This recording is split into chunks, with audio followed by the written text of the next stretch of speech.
اللعين الرجيم. بسم الله الرحمن الرحيم.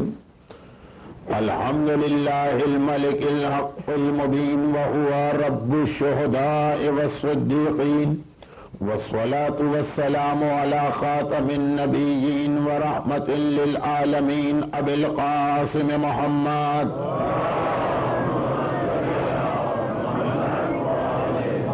وآله الطيبين الطاهرين المعصومين المظلومين، لا سيما على الإمام المنتظر والحجة الثاني عشر أجل اللهم له الفرج، ولعنة الله على أعدائهم أجمعين. أما بعد، فقد قال الله عز وجل في محكم كتابه الكريم: بسم الله الرحمن الرحيم. ومن قبل يستفتحون على الذين كفروا فلما جاءهم ما عرفوا كفروا به فلعنة الله على الكافرين.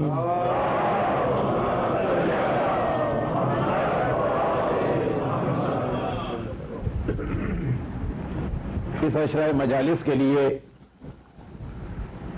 ظہور امام کے حوالے سے اصل میں جو موضوع میرے ذہن میں تھا وہ انشاءاللہ کل سے شروع ہونے والا ہے، اور دراصل وہ میرے اپنے بہت پرانے انداز کا موضوع ہے جو بعض لوگوں کو یہ دھوکہ ہو رہا ہے کہ کیا وہی صاحب مجلسیں پڑھ رہے ہیں کہ جن کے حوالے سے بڑی بھیانک اور خوفناک باتیں سن رکھی تھیں.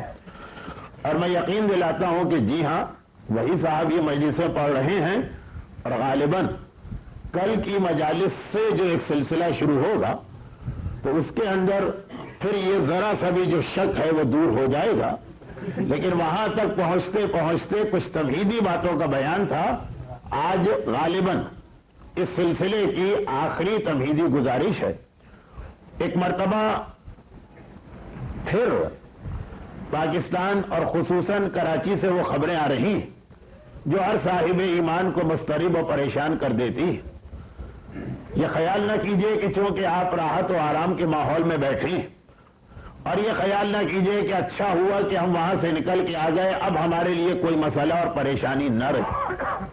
اور یہ خیال نہ کیجئے کہ جو وہاں ہو رہا ہے وہ صرف وہیں تک رہے گا اور کسی اور علاقے تک یہ سلسلہ نہیں پہنچے گا.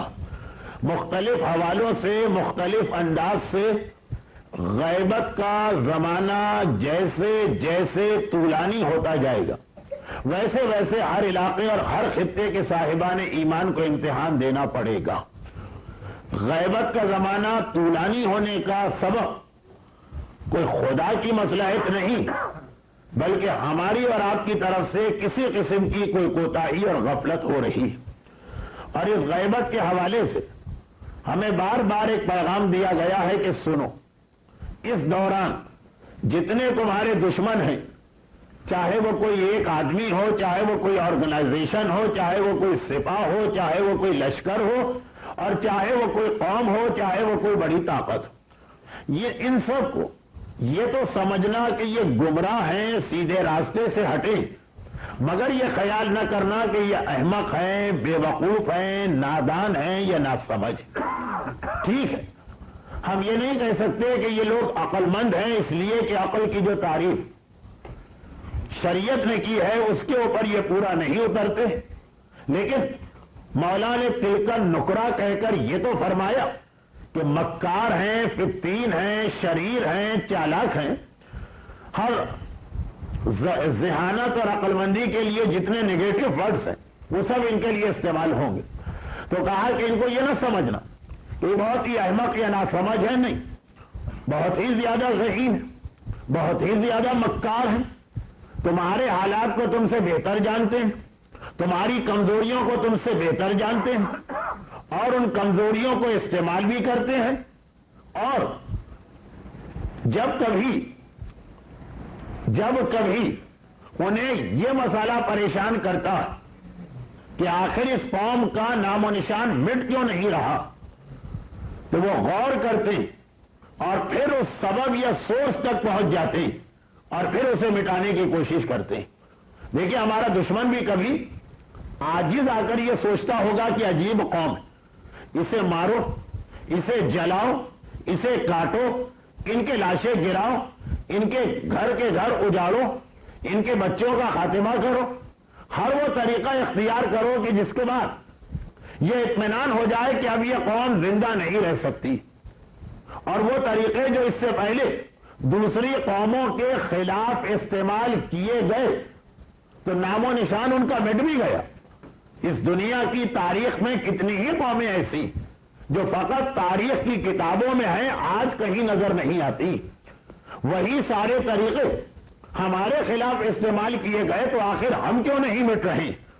یہ مسئلہ ہمارا نہیں، ہمارے دشمن کا. کیا کیا جائے؟ کیسے انہیں مٹایا جائے؟ کیا طریقہ اختیار کیا جائے؟ وہ سارے طریقے جو دوسروں کے خلاف کامیاب ہو چکے ہیں، آخر اس کے خلاف ناکام کیوں ہو رہے ہیں؟ اور پھر وہ سوچتے ہیں، مکار صحیح، مگر وہ غور کرتے ہیں، وہ اینالیسس کرتے ہیں، وہ سورس ڈھونڈتے ہیں کہ جس کی وجہ سے ہم اب تک زندہ ہیں. اور کس طرح سے وہ یہ سورس ڈھونڈتے ہیں؟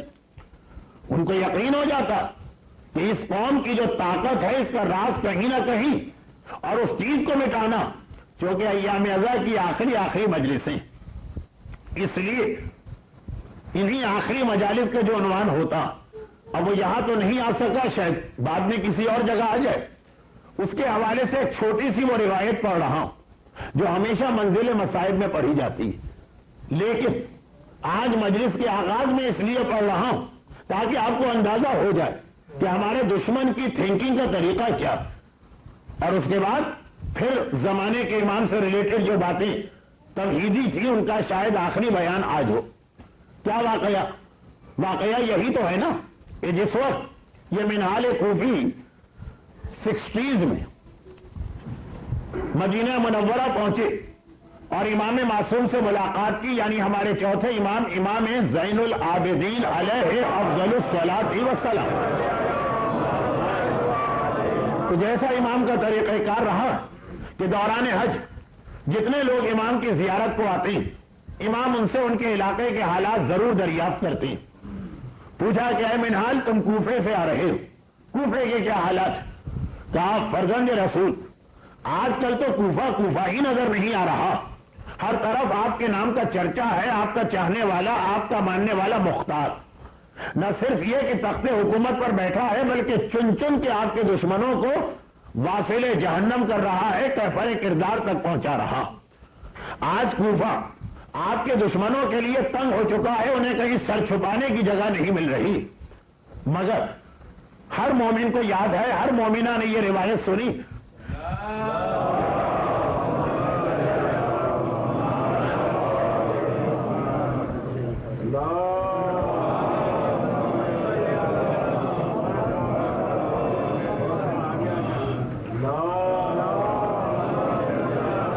مگر امام معصوم نے کوئی اور تذکرہ نہ کیا.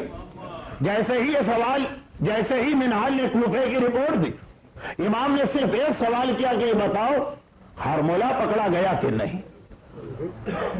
منہال کہتے ہیں کہ فرزند رسول جس دن میں حج کے لیے کوفے سے نکلا اس دن تک تو ہرملہ کی کوئی خبر اور اطلاع نہیں آئی تھی.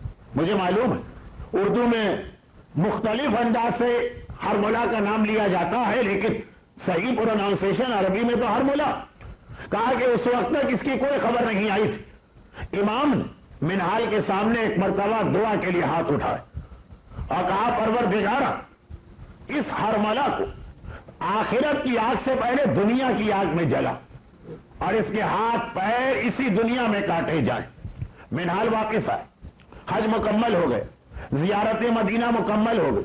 جیسے ہی شہر کوفہ میں داخل ہوئے، ابھی گھر بھی نہیں گئے تھے، سامان بھی نہیں رکھنے پائے تھے کہ دیکھا کہ کوفے والے بھاگے بھاگے دوڑے کہیں چلے جا رہے. کسی سے دریافت کیا کہ کہاں جا رہے ہو؟ کہا کہ کناسا جا رہے ہیں، کوفے کے ایک محلے کا نام. وہاں کیوں جا رہے ہو؟ کہا کہ آج ہرملہ پکڑا گیا اور اس وقت مختار دارالامارہ سے نکل کے اس کو سزا دینے جا رہے. اور ایک بات منہال کوفی کی نگاہ پڑ گئی، واقعاً دیکھا کہ مختار گھوڑے پہ سوار. منہال چاہتے ہیں کہ میں گھر جا کے سامان رکھوں اور پھر میں بھی اس میدان میں پہنچوں. مختار نے بات کرنے کی مہلت ہی نہ دی اور کہا کہ چلو میرے ساتھ ضروری کام ہے، گھر کو چھوڑو. اب منہال چل رہے چاروں طرف سے لوگوں نے گھیرے میں لیا ہوا، یہاں تک کہ اس کناسا کے میدان میں پہنچے۔ ساری روایت آپ کی سنی ہوئی ہے، اور جیسا کہ میں نے کہا کہ یہ مختار نامے کا حصہ بن کے وہاں پڑھی جاتی ہے جہاں مختار نامہ پڑھا جائے۔ اس عزا خانے میں اس سال کے میرا یہ موضوع نہیں ہے، کہیں اور موقع ملا تو پڑھوں گا، اس لیے باقی ساری باتوں کو نظر انداز کر کے آخری منزل یہ آتی کہ مختار نے جہاں ایک طرف کربلا کے ان ظالموں کو کیفر کردار تک پہنچایا، وہاں دوسرا کارنامہ یہ کہ ہر ظالم کو سزا دینے سے پہلے اسے یہ پوچھا کہ بتا تو نے کربلا میں کیا ظلم کیا، اور چونکہ مختار کو دارالامارہ پر قبضہ کرنے کے بعد ابن زیاد کے خزانے سے وہ ساری ڈائریز ملی تھی جو میدان کربلا میں مرتب کی گئی تھی، تو مختار اس سے ٹیلی بھی کرتی۔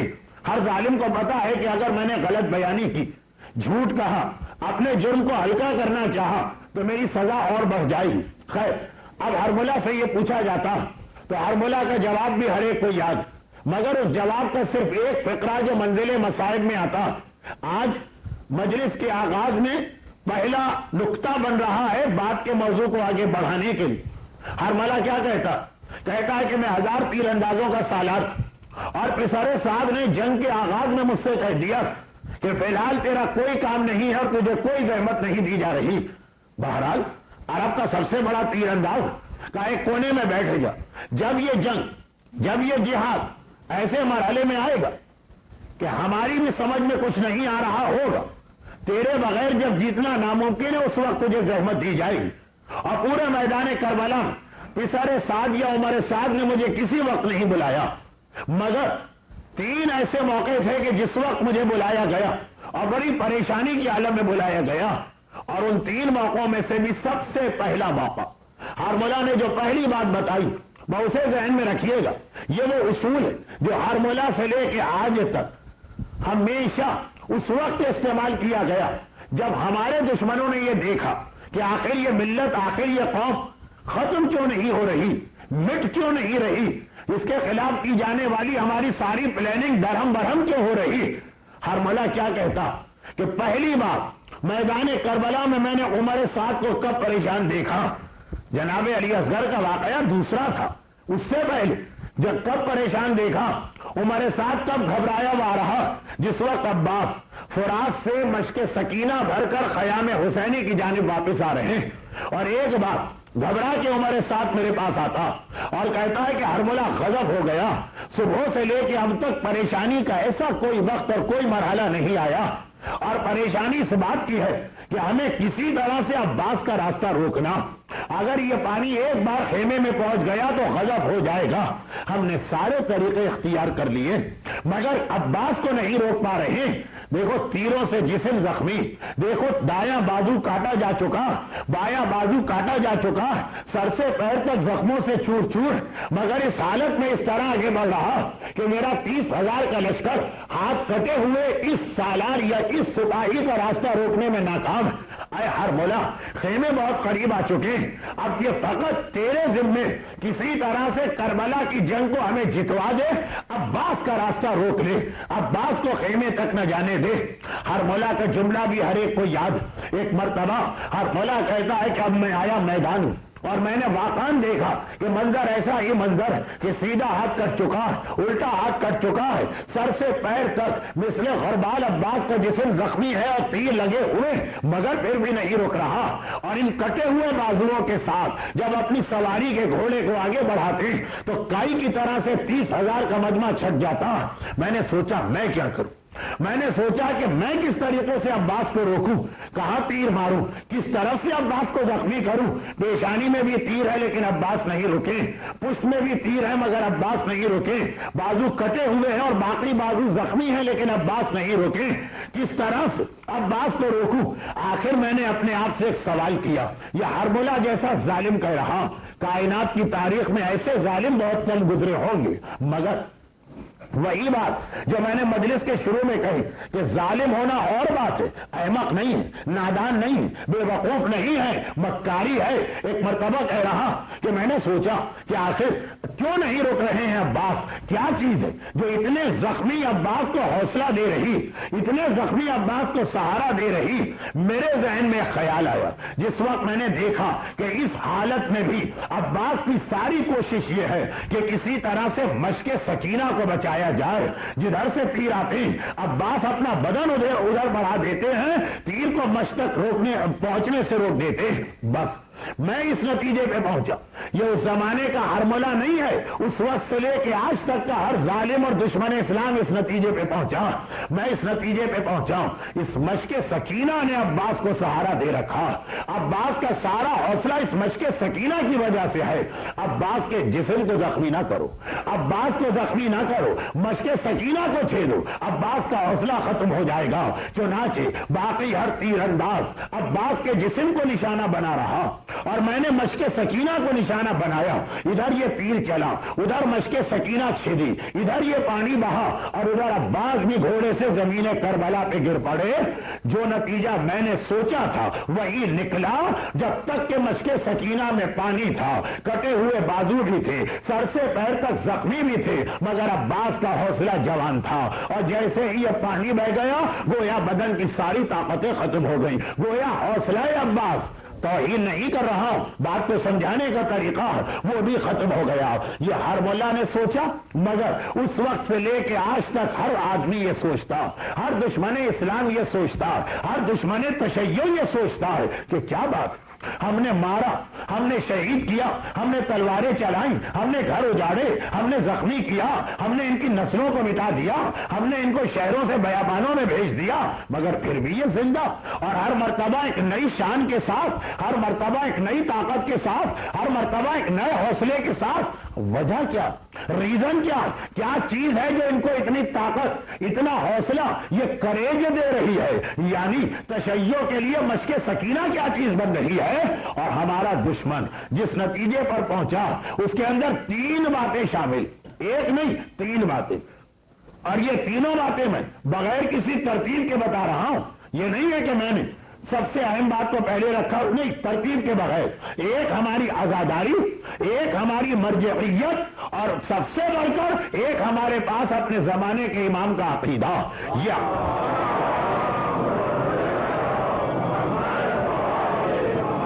آپ بھی بہت دیر سے تڑپ رہے تھے درود کے لیے، لیکن میرے ساتھ مسئلہ یہ کہ نماز کا وقت، مجلس کے وقت کی کمی ہر منٹ کے بعد مجھے اتنا پریشر میں ڈال رہی ہے کہ میں آپ کی خواہش کے باوجود آپ کو خدمت کا موقع نہیں دے پا رہا ہوں۔ لیکن بہرحال جب ایک مرتبہ درود آپ نے اپنی خواہش سے بھیجا ہے تو ایک مرتبہ میری التماس ہے کہ بآواز بلند درود بھیج دیں۔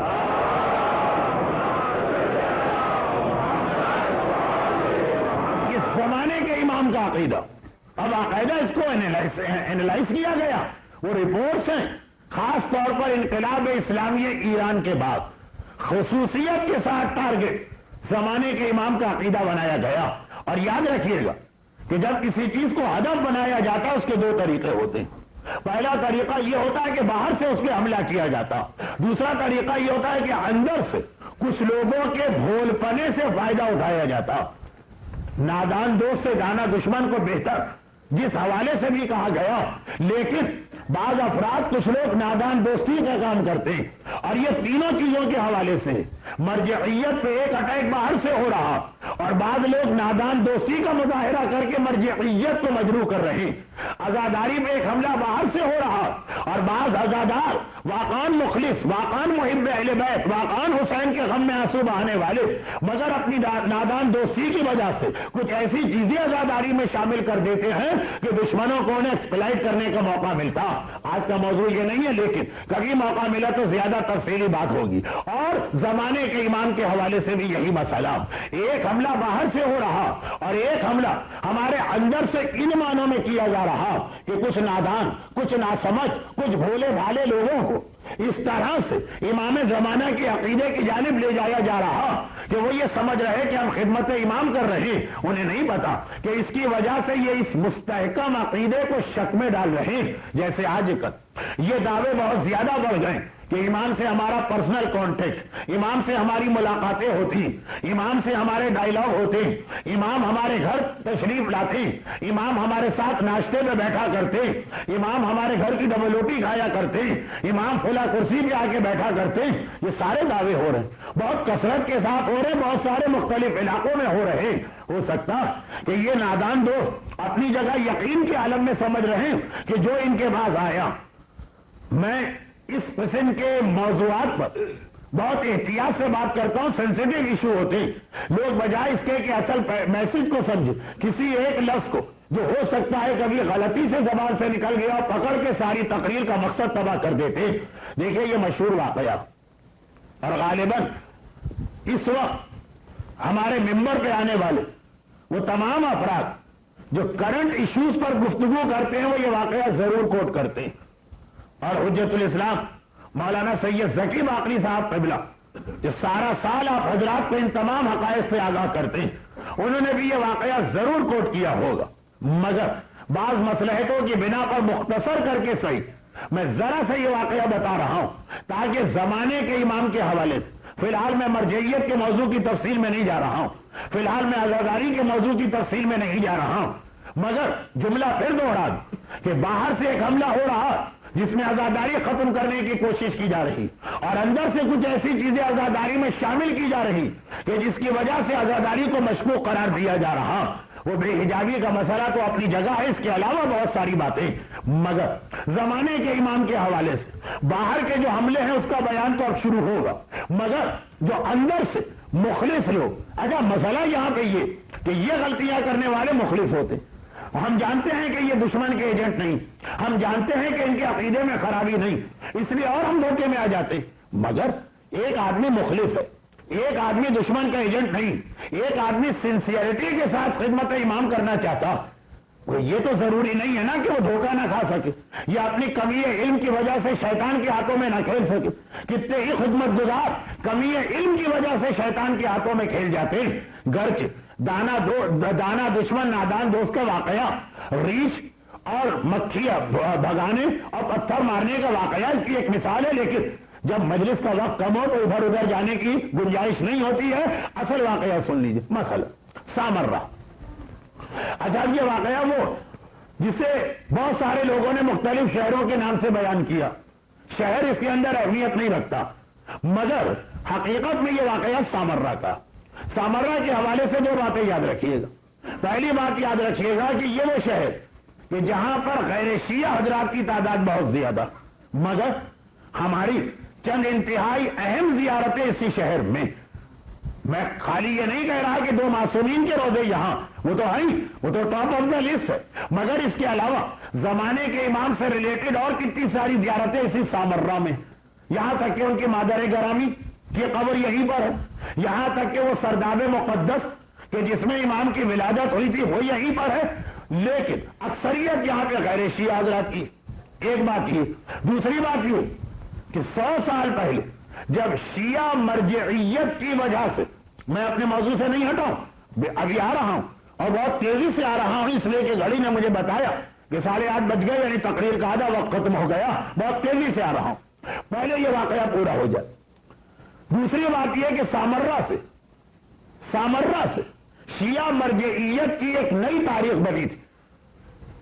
یہ وہ شہر تھا کہ جس میں ہمارے 100 سال پہلے کے مرجع آغائے مرزا شیرازی، جو آغائے بزرگ بھی کہلاتے تھے یا شیرازی بزرگ بھی کہلاتے تھے، انہوں نے حوضہ علمیہ کو نجف سے یہاں منتقل کیا تھا. گرچہ ٹیمپریری پیریڈ کے لیے تھا لیکن حوضہ یہاں آ گیا تھا. اور ان کا تمباکو والا فتویٰ جس نے اس زمانے کی ساری دنیا کو ہلا کے رکھ دیا، اس کے اثرات، اس کے امپیکٹ، اس کے ایفیکٹس، وہ سب اپنا ایک الگ موضوع. مگر کم سے کم اتنا نتیجہ تو دشمنان اہل بیت نے نکالا نا کہ اب اس شہر کو اس قابل نہیں رہنے دینا ہے کہ یہاں کوئی شیعہ مرجع کبھی رہ سکے. سامرہ کے اندر آہستہ آہستہ شیعہ سنی ٹینشن ڈیولپ ہونے لگا. یہ ہماری آج کل کی بھی کہانی، بس ضرورت یہ ہے کہ کچھ ایسے بیدار اور ہوشیار اور الرٹ قسم کے نوجوان یا بزرگ سامنے آ جائے. ہم سو رہے ہیں. آج کا زمانہ خاص طور پر اس آواز کا زمانہ ہے کہ جاگتے رہنا، جاگتے رہنا، جاگتے رہنا. اور آج ہی ہم سو گئے. سنیے واقع سامرا شہر صدیوں سے شیعہ سنی ایک ساتھ محبت سے اتحاد سے اتفاق سے رہتے آ رہے ہیں. معصومین کے روزے یہاں پر، ساری دنیا کی شیعہ یہاں آتی، مگر کوئی اعتراض کسی غیر شیعہ کو نہیں ہوتا کہ ہمارے چھوٹے سے شہر میں اتنے بڑے بڑے قافلے آ کر سارا نظام ڈسٹرب کر دیتے، کوئی اعتراض نہیں ہوتا. انٹرنیٹ پر اس وقت پاکستان کے مذہبی جلوسوں کے حوالے سے جو بحث چھڑی ہوئی ہے وہ آپ دیکھ رہے ہیں، مگر وہاں کوئی اعتراض نہیں، جبکہ وہاں تو واقعاً سارا سال یہ قافلوں کا سلسلہ جاری. بعض نوجوانوں نے محسوس کیا کہ اتنا اچھا ماحول تباہ ہو رہا، ایک ٹینشن ڈیولپ ہو رہا، ایک قسم کی نفرت خود بخود پیدا ہو رہی. وقت پر کسی بھی بیماری کو ڈائیگنوز کر لیا جائے اس کا علاج بہت آسان ہوتا. بعض اوقات کوارٹر سینٹ یا کوارٹر ڈالر کی ایک ٹیبلٹ کے ذریعے سے اس کا وہ علاج ہو سکتا، جس کے لیے آگے چل کر پتہ نہیں کتنے ہزار ڈالر کے آپریشن کرانا پڑتے. یہ نوجوان جاگ رہے تھے. ہم پاکستان میں مظلوم تو ہیں، لیکن بہرحال بہت تھوڑا سا صحیح ہماری غفلت کا بھی اس میں دخل ہے، جو آج پرانی باتیں چھیڑنے کا وقت نہیں. نوجوانوں کے کان کھڑے ہوئے، ایک مرتبہ گھبرا کے انہوں نے اپنے دوستوں اور ساتھیوں سے پوچھنا شروع کیا، یعنی غیر شیعہ سے، ہم لوگ اتنے سالوں سے ساتھ رہتے آ رہے ہیں، نسلیں گزر گئی، آج تک ایسی بات نہیں ہوئی، آج یہ کیوں ہو رہا؟ کہ یہ جو آپ کے یہاں کے ایک ذاکر سامرا کے روزے کے اس مین گیٹ کے سامنے روزانہ 16 مجلس پڑھتے، یہ ہمیں پسند نہیں آ رہی. معصومین کے حرم کی زیارت کرنے والوں کو پتا کہ معصومین کے حرم میں ایک عام رواج کہ فجر کی نماز ختم ہو 5-5, 7-7 منٹ کی مسائل کی مجلسیں کسی نے یہاں کرائیں، کسی نے وہاں کرائیں، کسی نے وہاں کرائیں. ہندوستان اور پاکستان میں دورے کی مجلسوں جیسی کیفیت، تو وہ جو حرم کا مین گیٹ جس کے سامنے سامرا کا بازار، جس میں سارے کے سارے غیر شیعہ، وہاں پہ ایک ذاکر سے مطلب روزہ خان، خالی مسائل پڑھنے والا. ممبر ایک بہت بڑی مقدس اور انتہائی اہم جگہ، ہر کس و ناکس کو اس پہ جانے کا حق نہیں ملنا چاہیے. بعض لوگ کہتے ہیں ہمیں ثواب چاہیے، تو اس کے لیے ایران اور عراق میں روزہ خانی کہ ثواب لینا، چند جملے مسائل کر پڑھو اور ختم بات. خیر، میں کتنے سارے موضوعات کو آج جمع کر رہا ہوں، سب کو چھوڑ دیتا ہوں. کہا کہ ان کی وجہ سے اب یہ نوجوان ادھر گئے. واقعا انہوں نے محسوس کیا، کیا محسوس کیا کہ نابینا ذاکر، روزے خان، خالی مسائل پڑھتے ہیں، مگر ایک دن، 2 دن، 3 دن، 4 دن، پتہ چلا 2 مہینے سے سلسلہ جاری کہ صرف اور صرف شہزادی کے مسائل پڑھے جاتے، اور شہزادی کے مسائل میں بھی صرف وہ والے مسائل جس میں آگ جلنا اور کوڑے پڑنا اور شخصیتوں کا نام لے کر. میں لفظ صرف کے ذریعے نعوذ باللہ نہ ان مسائل کی اہمیت کو گھٹا رہا ہوں اور نہ ان کے بیان کرنے کی مخالفت کر رہا ہوں. میری جو مجالس ہے اس میں تو آپ سنیے گا کہ امام زمانہ جب ظاہر ہوں گے کربلا کا انتقام بعد میں لے گی، اپنی دادی فاطمہ زہرا کے مظالم کا انتقام پہلے لیں گے، جس کے اندر وہ میتیں نکلیں گی جو تر و تازہ بھی ہوں گی، درخت میں بھی سرسبز کریں گی، جس کی تھوڑی تفصیل مزید آخری یعنی پیر کی مجلس میں آئے گی.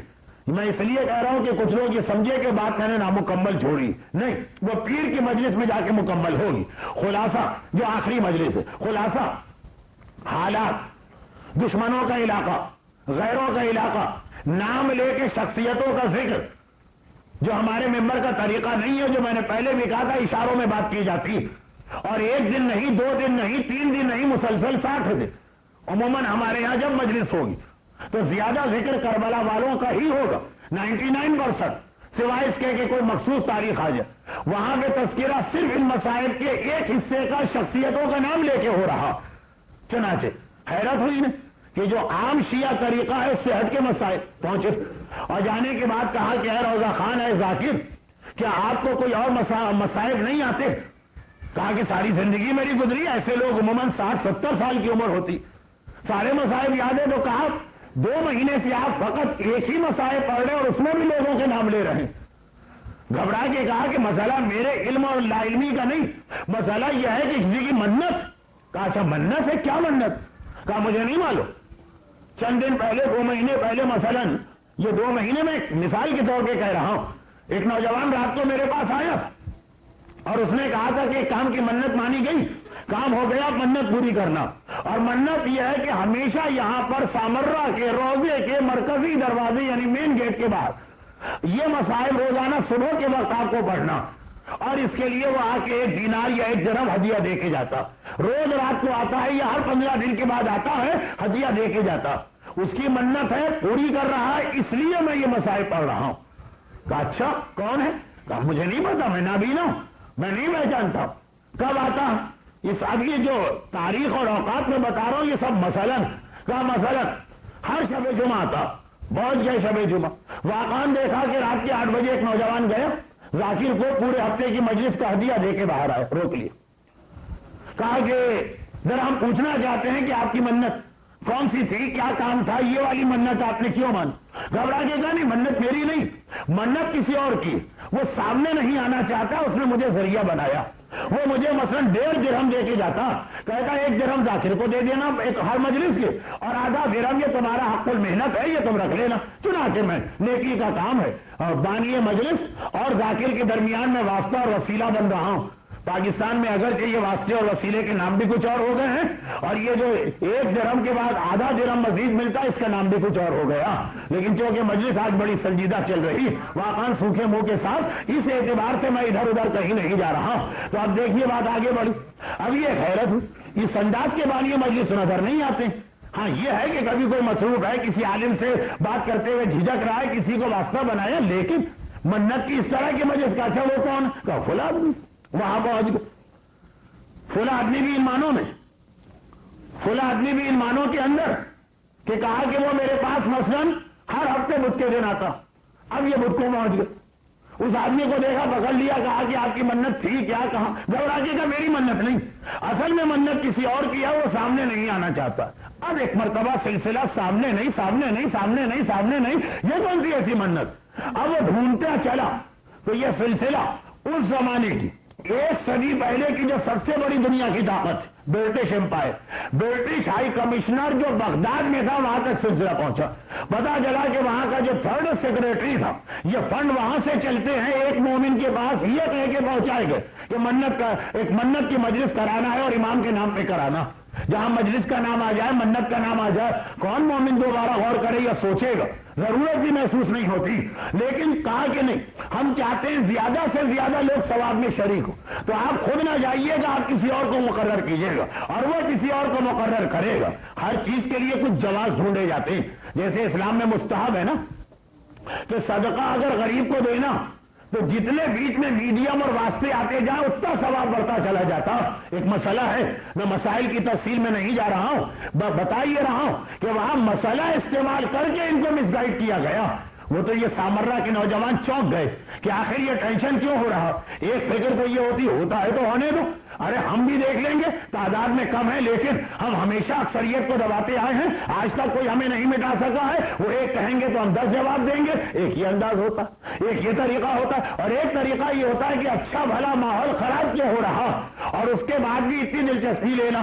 2-3 گھروں میں جا کے آدمی حوصلہ ہار بیٹھتا, یہ وہاں تک پہنچے تو پتا چلا کہ یہ سارا سلسلہ ایسا کہ حوزہ علمیہ کی طاقت کو ختم کرنا اور اکثریتی فرقے کو اقلیتی فرقے کے خلاف اس طرح سے استعمال کرنا کہ پھر ہمارا حوزہ سامرا میں دوبارہ قائم نہ ہو سکے.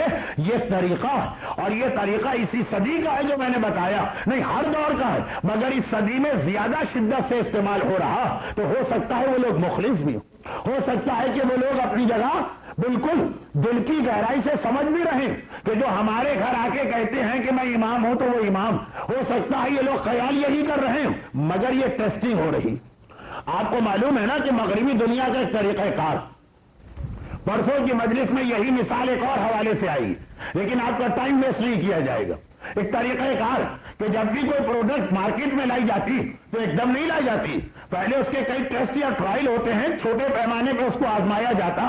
تو آپ جو ایک بڑا ہمارے خلاف منصوبہ بنے گا جو حدیثوں میں آیا کہ جھوٹا امام ہمارے سامنے بنا کے لایا جائے گا, یہ تیاری اس کی ہو رہی کہ کیا یہ قوم اس وقت تک اتنی سادہ اور سمپل اور بھولی بھالی ہو چکی کہ عقیدت و محبت کے نام پہ ان کو گمراہ کیا جائے. دیکھیں محبت اور عقیدت میں بھی لوگ گمراہ ہوتے ہیں، جیسے نصیری فرقہ وہ عقیدت و محبت میں گمراہ ہوا، خاص مولا نے کہا ہلاکا فیا رجلان، میرے بارے میں تو ہمیشہ دو قسم کے لوگ ہلاک ہوں گے، محب غال و مبغض قال، ایک میرا دشمن اور ایک مجھ سے محبت کرنے والا جو حلو کی منزل پہ پہنچے گا۔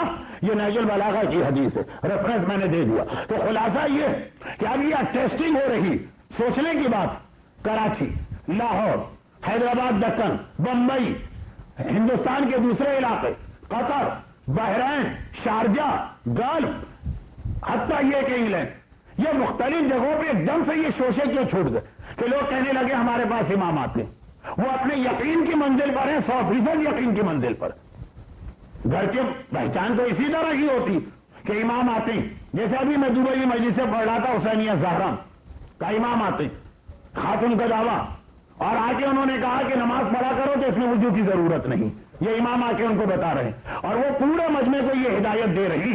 ایسی بہت ساری مثالیں، یہ ٹیسٹنگ ہو رہی کہ کیا شیعہ قوم اتنی معرفت رکھتی ہے یا اتنی بھولی بھالی ہے، 2 4 6 جگہ آزمائش کی جا رہی۔ اس کے بعد جو سروے کا طریقہ ہے، ایک آپ کو معلوم ہے جس دنیا میں رہتے ہیں یہاں ہر چیز کا سروے ہوتا، یہ سروے کیا جا رہا کہ کب وہ منزل آ رہی کہ انہیں گمراہ کرنے کے لیے فل فلیج ایک امام کو سامنے لایا جائے گا، خالی لایا نہیں جائے گا۔ 2 باتیں اور سن لیجئے، حالات ایسے سینسیٹیو ہیں میں کھل کے کہنا نہیں چاہتا ہوں، یہ ساری چیزیں حدیثوں میں ہے، اس کے لیے میں آخر میں ایک حدیث پڑھوں گا۔ میں نے پہلی مجلس میں آپ سے معذرت کی تھی، اور وہ معذرت یہ تھی کہ ہر چیز کا حوالہ میں اپنی مجلس کے وقت کو حوالے میں بھی کنزیوم کر سکتا ہوں کہ ایک حدیث پڑھوں 10 حوالے دوں، مگر 1 گھنٹے کے اندر پھر میٹر صرف 20 منٹ کا رہ جائے گا۔ اس لیے اس یقین کے ساتھ باتیں سنیے کہ سب حوالے ہیں، ریفرنسز ہیں، ضرورت پڑی آپ کو، ضرورت پڑے تو آپ پوچھ بھی لیجیے گا، فی الحال بات سنیے۔ اب وہ لایا جائے گا، لیکن جس کو جھوٹا امام بنا کے لایا جائے گا، ٹیکنالوجی کی طاقت کی مدد سے پہلے تو اس کو معجزے دیے جائیں گے، اور اس کے بعد اگلا مرحلہ جو آئے گا یہ بہت اہم مرحلہ ہے، یہ دوسرا فیز بہت اہم ہے۔ یہ اس انداز سے آئے گا کہ مسلمانوں کو بعض اینٹی اسلام ایلیمنٹس پر کامیابی دلوائے گا، اور تو مسلمان خوشی سے بھول کے کپا ہو جائیں گے، اور صاحبان ایمان کی بھی یہی حالت ہوگی۔ یہ بالکل صحیح امام لگتے، اتنی بڑی طاقت کو انہوں نے شکست دے دی جسے آج تک کوئی شکست نہ دے سکا، اتنے بڑے علاقے میں انہوں نے اس طرح سے دشمن کو بھگا دیا، ایسا دشمن کہ کوئی اس کا مقابلہ کر ہی نہیں سکتا۔ حالات ایسے ہیں کہ ایک تو ویسے بھی اشاروں میں بات کرنا اچھا، اور پھر دوسرا مرحلہ ٹائم کا۔ مثلا چھوٹی سی بات سنی، ترکی جہاں پہ آج اتنا اسلامی ملک ہے نا، لیکن اتنا اینٹی اسلام ماحول کہ خالی اسکارف پہننے کے اوپر ممبر آف پارلیمنٹ کی رکنیت منسوخ ہو جاتی، وہ بعد میں ذرا سی تفصیل ایک اور مجلس میں آنے والی ہے اسی سلسلے کی۔ ابھی تو میں نے حجاب و داڑھی شروع ہی نہیں کیا، وہ انتظار کر رہا تھا ویکینڈ کا، مومنین آرام سے اور اطمینان سے آئیں، لیکن ایک ہلکا سا اشارہ آج آپ نے سنا، سنی، یہ ترکی، یہ سارا یہاں ہوا کیسے، کس انداز سے ہوا؟ بہرحال کتنا ہی برا سسٹم تھا اوٹومن امپائر کا، نام تو مسلمانوں کا تھا نا، دنیا کے سامنے تو وہ ایک اسلامی خلافت کہلا رہی تھی نا۔ یہی وجہ کہ جب ایران کی تاریخ میں ایک مرتبہ ایران کے بادشاہ ترکی پہ اٹیک کرنا چاہا تو نجف کے حوضے سے فتویٰ آیا کہ یہ حرام، اس وقت مسلمان کے خلاف تلوار نہیں چلا سکتا۔ نہج البلاغہ امیر المومنین کا مشورہ موجود ہے دوسرے حکمران کو کہ آپ اس وقت نہ جائیے، کچھ بھی صحیح، اس وقت آپ اسلام کے نمائندہ بن گئے ہیں، چنانچہ ذرا سی بھی آپ کی شکست اسلام کی شکست مانی جائے گی۔ بہت ساری چیزیں دیکھنا پڑتی، ہر جگہ جذبات سے کام نہیں چلتا۔ تو اب وہ ترکی اتنا اینٹی اسلام کیسے بنا؟ ایک شخصیت کو بنایا گیا، اس کا نام ہے مصطفیٰ کمال پاشا، اور کس طرح سے اس کی شخصیت کو ڈیولپ کیا گیا، یہ دیکھیے مثالیں اسی لیے ہیں کہ جب امام بنایا جائے طریقہ آپ کے ذہن میں رہے، کیسے اس کی شخصیت کو ڈیولپ کیا گیا کہ اس زمانے میں جس طاقت یعنی برٹش امپائر نے کسی سے شکست نہ کھائی تھی، مصطفیٰ کمال پاشا نے چھوٹی سی فوج کے ساتھ گیلیپو کے مقام پر اس کو شکست دے دی یا پری پلان ایک شکست قبول کی گئی، جس کے نتیجے میں سارے ترکی کا ہیرو مصطفیٰ کمال بن گیا۔ اور جب مسلمان قوم کسی سے عقیدت و محبت کرتی ہے تو اندھی عقیدت و محبت ہوتی، اس نے اتنی بڑی طاقت کو شکست دی، یہ ہے ہمارا ہیرو۔ ترکی تو بہت دور، اس زمانے کے انڈیا کے اندر ہر گھر میں مصطفیٰ کمال کی تصویر لا کے لگا دی گئی تھی. جیسے میں 2 دن پہلے شہنشاہ ایران کی بات کر رہا تھا کہ جس کی اولاد نہ ہونے پر بے اولاد عورتیں اپنے سے زیادہ اس کے بچے کے بارے میں فکر مند ہو چکی تھی. مگر کیا تھا؟ شخصیت بنائی گئی. یہ وہی تو آدمی ہے نا جس نے کہا کہ اذان بھی اردو میں ترکی میں ہوگی اور نماز بھی ترکی میں ہوگی. جس کے زمانے میں مسجدوں میں تالے لگے, جس کے زمانے کے اندر اسلام کو اور قرآن کو ترکی سے نکال پھینکا گیا تھا. میں ادھر نہیں جا رہا ہوں, میں بتا رہا ہوں ہماری آنکھوں کے سامنے یہ سارے واقعات اسی سینچری میں گزرے. شخصیتیں بنائی گئی. پہلے عالم کفر, جو جملے میں کہہ رہا ہوں اس کا آج کے زمانے میں اس کو ٹیلی خود کر لیجئے کہ لفظ کس کے اوپر فٹ اترتا. وہ ایسے جھوٹے امام کی ہاتھوں شکست قبول کرے گا, کچھ علاقے چھوڑ کے جائے گا, مسلمانوں کو کامیابی ہوگی. کیا کہنا مسلمانوں کی خوشی کا. اور جب وہ کہے گا کہ میں امام ہوں, لوگ کہیں گے واقعی یہ نشانی بھی پوری ہو رہی کہ جو امام آنے والا, اس امام نے آنے کے بعد اس طرح سے ایک کے بعد دوسرا اور دوسرے کے بعد تیسرے دشمن کو شکست دی, اور اتنے طاقتور دشمن. مگر آخر میں کیا ہوگا؟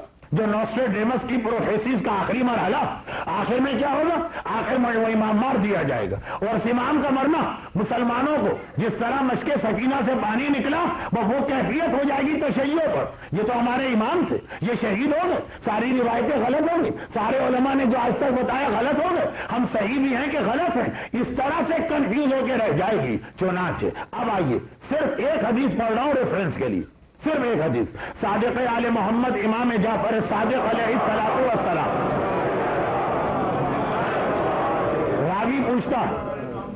راوی پوچھتا ہے کہ مولا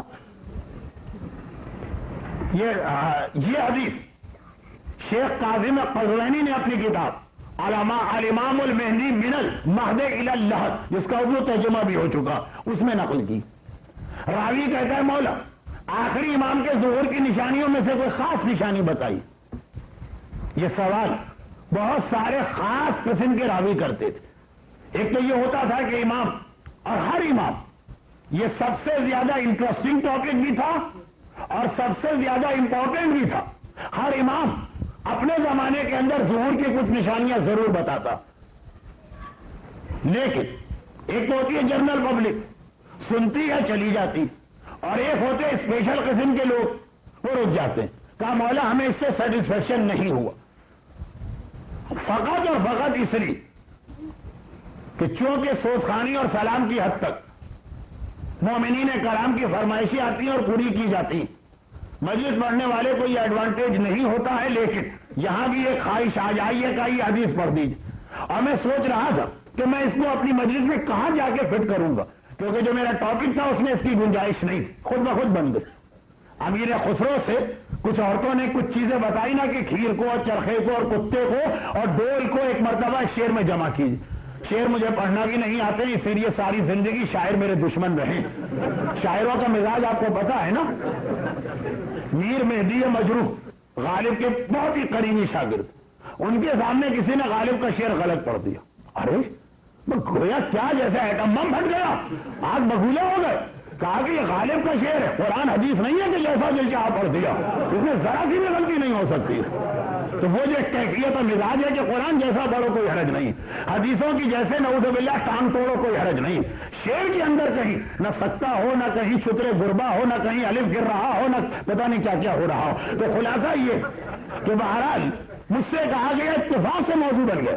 یہ میں نے انٹینشنلی اور پرپزلی نہیں, لیکن بہت مشہور حدیث ہے, لوگوں نے کہا ایک دفعہ اور سنا دی.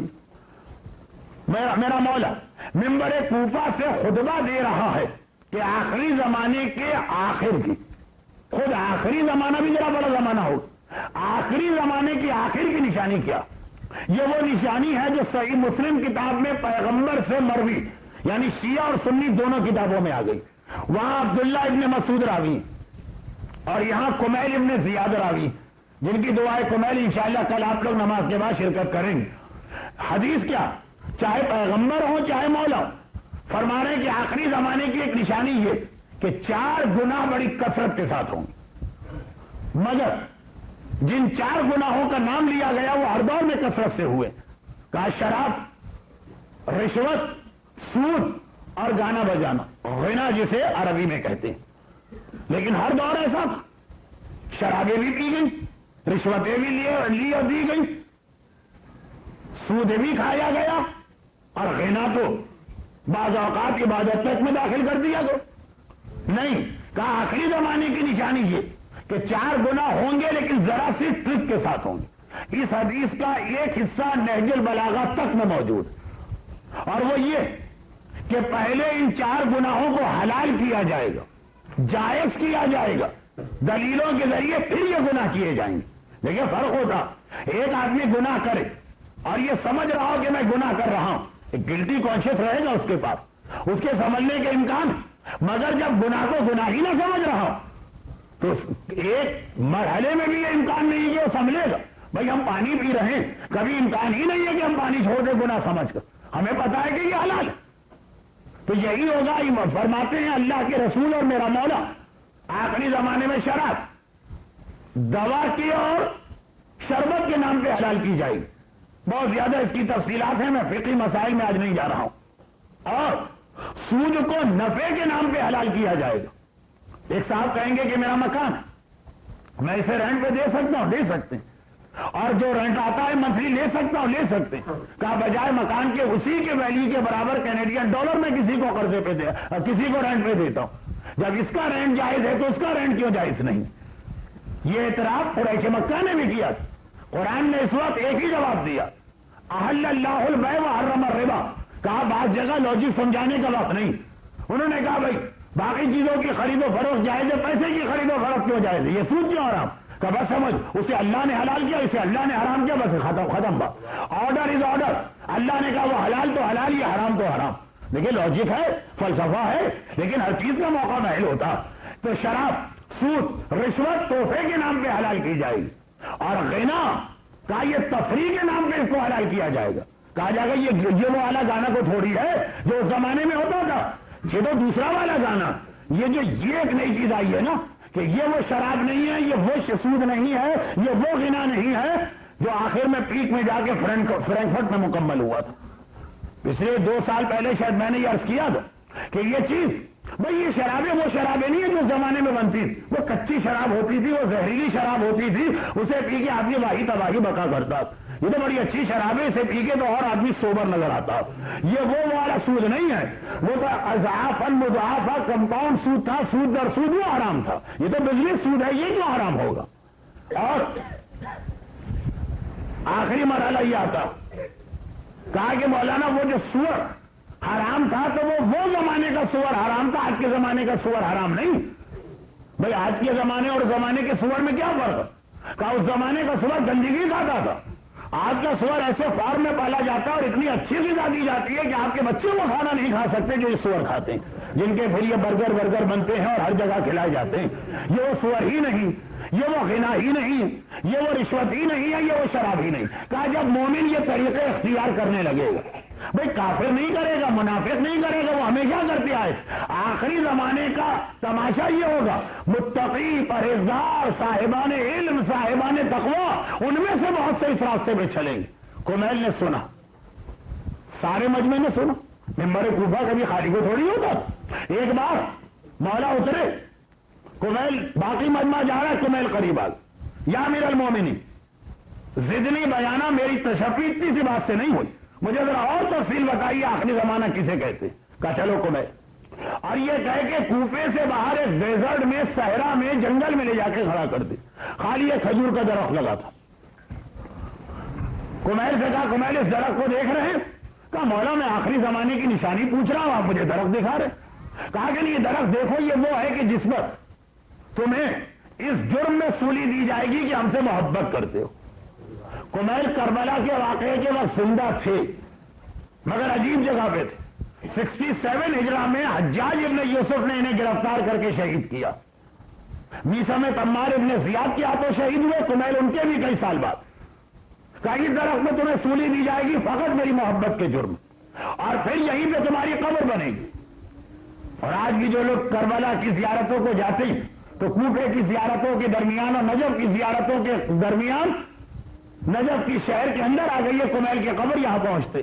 کہا کمیل پہ زمانہ گزرے گا اور اتنا آگے بڑھے گا کہ تمہاری قبر کے چاروں طرف پختہ عمارتیں اور بلڈنگیں بنیں گی, اور پھر ان بلڈنگوں میں شیطان آ کے بیٹھیں گے, اور اس شیطان کی نشانی اور علامت بلڈنگ کی چھت پہ لگائی جائے گی.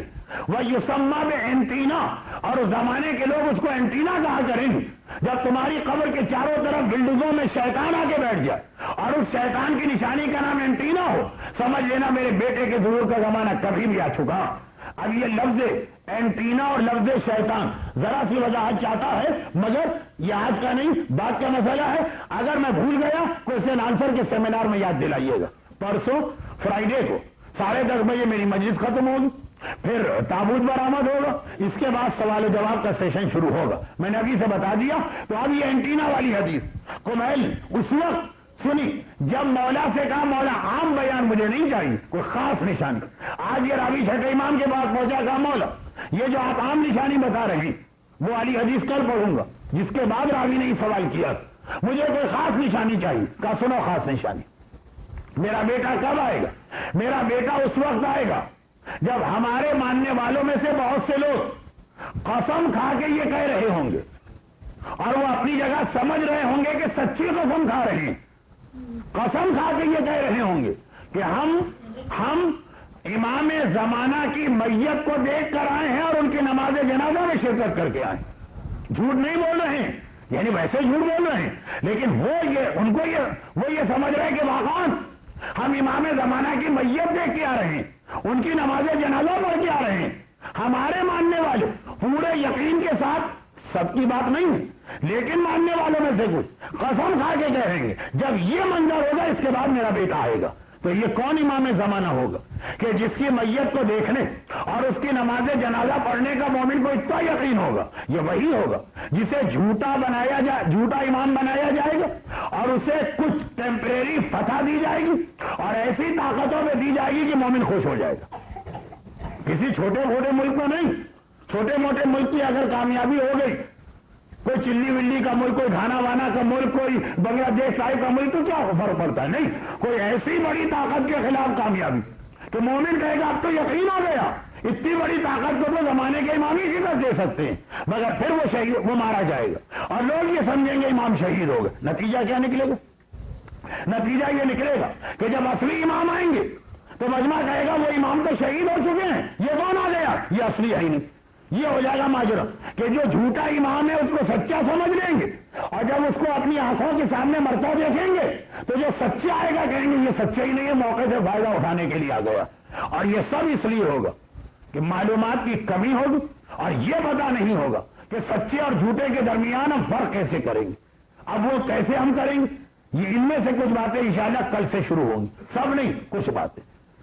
تو یاد رکھیے کہ شیعت کے پاس ایسا ہی الٹا مرحلہ آ چکا، کبھی باتیں ریورس میں ہوتی ہیں۔ ایک مرحلہ آپ نے سنا، جھوٹا امام آیا بلکہ بنایا گیا اور وہ مر گیا۔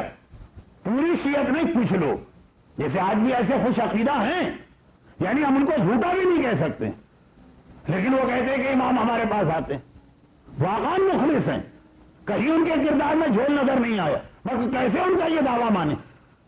دوسری جانب تو یہ مرحلہ کیا ہے کہ جھوٹا آیا، اس کو سچا سمجھ بیٹھے اور کہا یہ مر گیا۔ اور ایک مرحلہ شیعت کے بعد بالکل الٹا گزر چکا، بالکل الٹا، اور وہ کہ سچا امام ہے، شہید ہو گیا۔ لوگوں نے کہا نہیں، امام کبھی شہید نہیں ہو سکتا، یہ زندہ۔ نتیجہ کیا نکلا؟ سیم نتیجہ نکل رہا ہے، نتیجہ سیم نکل رہا، واقعہ الٹا۔ پھر سن لیجیے میرا جملہ، جب آئے گا آخری زمانے میں جھوٹا امام اور پھر لوگ اس کو سچا سمجھ کر اس کی موت کو دیکھیں گے، کہیں گے یہ مر گئے، تو جب بعد میں سچا آیا کہیں گے یہ غلط ہے، وہ تو مر چکے ہیں، یہ کون آ گئے؟ اور اس سے پہلے ایک بار شیعت اس مرحلے سے گزری، وہاں الٹا تھا، وہاں سچا امام شہید ہو گیا، شیعت نے کہا نہیں، ہو ہی نہیں سکتا، یہ کیسے ممکن ہے کہ عیسیٰ کو شہید کرنے کے لیے دشمن جائے تو اللہ عیسیٰ کو اٹھا لے اور انہی میں سے ایک کی شکل عیسیٰ بنا دے، اور وہ لوگ اپنے ہی ساتھی کو سولی دے دے، یہ سمجھ کر کے عیسیٰ کو سولی دی۔ تو کہا کہ حسین تو فخر عیسیٰ، حسین کیسے مارے جا سکتے ہیں؟ پر حسین نہیں مارے گئے، لشکر یزید میں سے کسی کی شکل ہو گئی تھی ایسی اور وہ مارا گیا، حسین تو آسمان پہ چلے گئے۔ جو جھوٹا تھا اسے سچا سمجھ کے اس کی موت کا یقین کر لیا، جو سچا شہید ہوا تھا کہنے لگے وہ امام شہید ہی نہیں ہو سکتا، اور دلیل بھی بڑی پیاری لے کے آ رہے ہیں۔ جو ہمارے ممبروں کا ہم اسرائیل ایسی کمزور دلیلیں دینے کو، مگر عوام قبول کر لیتے. کہا جب عیسیٰ کو اللہ بچا لے گا، جو عیسیٰ کا سردار ہے وہ کیسے نہیں بچے گا؟ سمجھ میں نہیں آ رہی. اپیلنگ دلیل ہے. تو نتیجہ کیا نکلا؟ اب نتیجے پہ جائیے. نتیجہ کیا نکلا؟ نتیجہ یہ نکلا جب حسین شہید ہی نہیں ہوئے، اب تک زندہ ہیں، تو چوتھے امام کو امام ہی نہیں مانا. خالی امام نہیں مانا، کہا نعوذ باللہ یہ جھوٹے، کیونکہ جب ابھی تیسرا امام ہے، مرا ہی نہیں ہے، تو چوتھا کہاں سے آ گیا؟ جو امام زمانہ کے ساتھ ظلم ہونے والا ہے وہ چوتھے کے ساتھ ہو چکا. اور یہاں پہ ایک عجیب جملہ میں کہہ دیتا ہوں، اگر چوتھے امام کی شہادت کی تاریخیں ہوتی تو اس کی تفصیل میں بھی جاتا. چوتھا امام اور امام زمانہ میں حد سے زیادہ سملیرٹیز اور مشابہتیں، بہت زیادہ کامن چیزیں ان میں سے ایک ہی. وہاں بھی امام زمانہ کو امام نہیں مانیں گے، یہ کہہ کر کہ اصلی امام تو مارا گیا ان سے پہلے، اور چوتھے امام کی امامت کو نہیں مانا یہ کہہ کر کہ جب اصلی امام زندہ ہے، جب تیسرا زندہ، چوتھا کہاں سے آ گئے؟ فرقہ واقفیہ جو شیعت میں 2 دفعہ بنا، ایک 7ویں امام کے بعد، لیکن پہلے بنا تھا کربلا میں. کربلا میں یہ کہہ کر بنا تھا کہ فخر عیسیٰ نہیں مارا جا سکتا. اپیلنگ دلیل، عقل قبول کر رہی ہے اس مومن کی جس کی معرفت کم ہے، محبت زیادہ. معرفت کم ہے اور محبت زیادہ، اس کی عقل قبول کر رہی ہے. اب ذرا سی ایک مسئلہ ہے سمجھ میں آتی ہے. حسین زندہ، یہ دعویٰ حسین زندہ ہے تو چوتھے امام نہیں. خالی اتنا نہیں ہے کہ چوتھے امام نہیں، وہ کہہ رہے میں امام ہوں اور یہ امام نہیں، تو نعوذ باللہ اب یہ معصوم بھی نہ رہے، عادل بھی نہ رہے، جھوٹے قرار پا گئے نعوذ باللہ. چوتھے امام کی امامت بڑی اہم امامت. شیعہ ڈی مورلائز ہو رہے تھے کربلا کے بعد، چوتھے نے بچایا، لیکن انہی کی امامت ڈاؤٹ فل ہو گئی. اب سمجھ میں آ رہا کہ زینب کبریٰ کو جلتے ہوئے خیموں کے درمیان یہ سوال پوچھنے کی ضرورت کیا پیش آئی کہ سجاد اب پردے کے بارے میں بتا ہمیں کیا کرنا. سجاد نہیں کہا اے میرے زمانے کے امام یہ بتا کہ اب پردے کے لیے کیا حکم ہے. زینب کون ہی؟ انتی عالمۃ غیر معلمہ. کل فضائل زینب کبریٰ آپ نے سنے، جو عالمہ غیر معلمہ. اتنا علم ہے کہ معصوم نے کہا کہ آپ کو کسی استاد یا پڑھانے والے کی ضرورت نہیں. اور اتنا چھوٹا سا مسئلہ کہ حوزہ علمیہ میں فقہ کا ادنا سا طالب علم جانتا کہ جب زندگی کو خطرہ ہو تو پردہ معاف ہو جاتا. کیا زینب کبریٰ اتنا سا مسئلہ نہیں جانتی تھی؟ نعوذ باللہ. ہر آدمی کہے گا جانتی تھی، تو پوچھا کیوں جا رہا؟ پوچھا مسئلہ نہیں جا رہا، یہ میرا ایک اندازہ. اصل چیز اس سے پہلے والا جملہ سنانا ہے. اے میرے زمانے کے امام آپ بتا ہم کیا کریں؟ پیغام یہ دینا یہ ہے زمانے کا امام. بھائی حسین کو تم زیادہ جانتے ہو کہ زینب زیادہ جانتی؟ تم کہہ رہے ہو کہ حسین کی ہمارے پاس معرفت ہے، ہم کہہ رہے ہیں حسین نہیں مارے جا سکتے. تمہارے پاس معرفت ہوگی کہ زینب کے پاس؟ جب بہن کہہ رہی ہے میرا بھائی مارا گیا، تبھی تو اگلا امام امام زمانہ بنے گا. زینب کے سوال کا مقصد میرا اپنا اندازہ یہ ہے کہ سوال نہیں تھا، سجاد کی امامت کا اعلان تھا. زینب نے یہ مسئلہ پوچھ کر وہی فریضہ انجام دیا جو پیغمبر نے غدیر خم میں من کن تو مولا کہہ کے فریضہ انجام دیا. وہ من کن تو مولا علی کی امامت کا اعلان ہے، یہاں مسئلہ شرعی سجاد کی امامت کا اعلان ہے. یہ ہے امام زمانہ. اس کے امام زمانہ ہونے کا مطلب یہ ہے کہ حسین شہید ہو چکے ہیں. سجاد کی امامت آگے بہت اہم بننے والی ہے. زینب نے سجاد کی امامت کا اعلان کیا، مگر اس کی وجہ سے ذرا سی زینب کی شخصیت مجروح تو ہو گئی نا. ایسا لگا نعوذ باللہ کہ شاید زینب کو اتنا مسئلہ نہیں پتا. تو اب دیکھیے خدا نے کس طریقے سے فضائل زینب بتائے. جب زندان شام میں یزید کا پیغام آیا، مولا فرزند رسول آپ کو دربار بلایا گیا، اور یزید کہتا ہے کہ میں آپ کو رہا کرتا ہوں. امام زمانہ سے کہہ رہا میں آپ کو رہا کرتا ہوں. سجاد کا جواب کیا؟ جب سے کربلا سے چلا ہوں بغیر پھوپھی کے مشورے کے کوئی کام نہیں کیا. یہ امام زمانہ کہہ رہا جو کسی کا محتاج نہیں. کل کربلا میں زینب امامت کا انتظار کر رہی تھی، کیا جواب ملے؟ اور آج شام میں امامت زینب کا انتظار کر رہی ہے کہ مجھے کیا جواب ملے.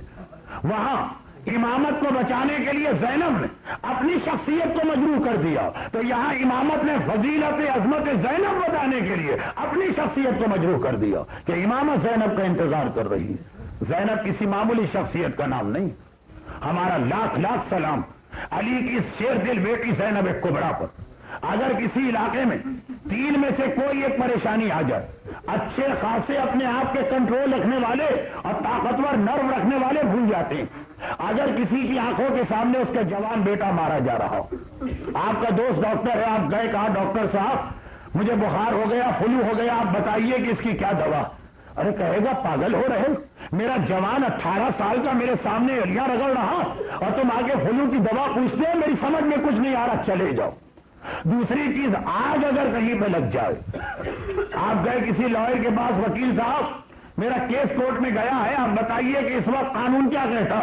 کہے گا پاگل ہو رہے، میرا گھر جل رہا ہے، میرے بچے آگ کے اندر ہیں، میرے گھر والے آگ کے اندر ہیں، تم قانون پوچھنے آ رہے ہو؟ ارے چلے جاؤ کسی اور وقت آنا۔